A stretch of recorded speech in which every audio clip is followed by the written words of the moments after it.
So finally जिसका सभी Naruto fans को इंतजार था वो घड़ी आखिर आ गई है और फाइनली हमें कुरामा रिटर्न करते हुए दिखने वाला है जो कि हिमावारी के अंदर होगा और हिमावारी ही 9-tailed बीस्ट यानी कि कुरामा की जिंजूरी की है। लेकिन काफी लोगों के मन में यह सवाल होगा कि कुरामा का चक्रा हिमावारी के अंदर कैसे आया जबकि कुरामा तो मर चुका था। तो सबसे पहले तो कुरामा कभी मरा ही नहीं था बल्कि बैरन मोड यूज करने की वजह से नारुतो की बॉडी से उसका चक्रा और वो दोनों ही वैनिश हो गए थे, ना कि खत्म हुए थे।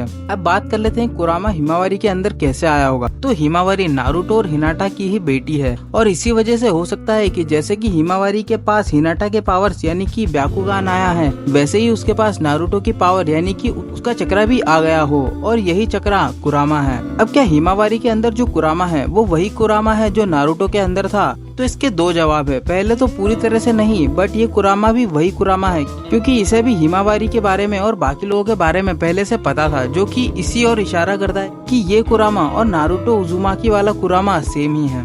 और दूसरा ये कि जो कुरामा हिमावारी के अंदर है वो कुरामा के चक्रा का एक छोटा सा पार्ट है जो कि हिमावारी के चक्रा फॉर्म होने पर साथ में ग्रो हुआ और इसीलिए ये कुरामा इतना छोटा है। बट साथ ही साथ इसमें नारुतो के कुरामा की पावर्स के साथ साथ कुरामा की कुछ कॉन्शियसनेस भी होगी, इसी वजह से उसे ये सब चीजें याद है। अब कई लोगों का ये भी सवाल होगा कि अगर हिमावारी के अंदर कुरामा है तो इसका पता किसी भी सेंसरी को क्यों नहीं पता चला? तो इसका जवाब यह है कि हिमावारी जिस फैमिली से बिलोंग करती है उस फैमिली में सभी लोग बहुत पावरफुल है और उनका चक्रा भी बहुत ज्यादा पावरफुल है और वो सभी बहुत पावरफुल चक्रा होल्ड करते हैं, फिर वो चाहे फोर्थ होकागे मिनाटो हो या कुशिना या फिर नारुतो और हिनाटा। और जब हिमावारी का बर्थ हुआ होगा तब कुरामा का चक्रा उसके अंदर होगा, बट सभी को उसका चक्रा पावरफुल महसूस हुआ होगा।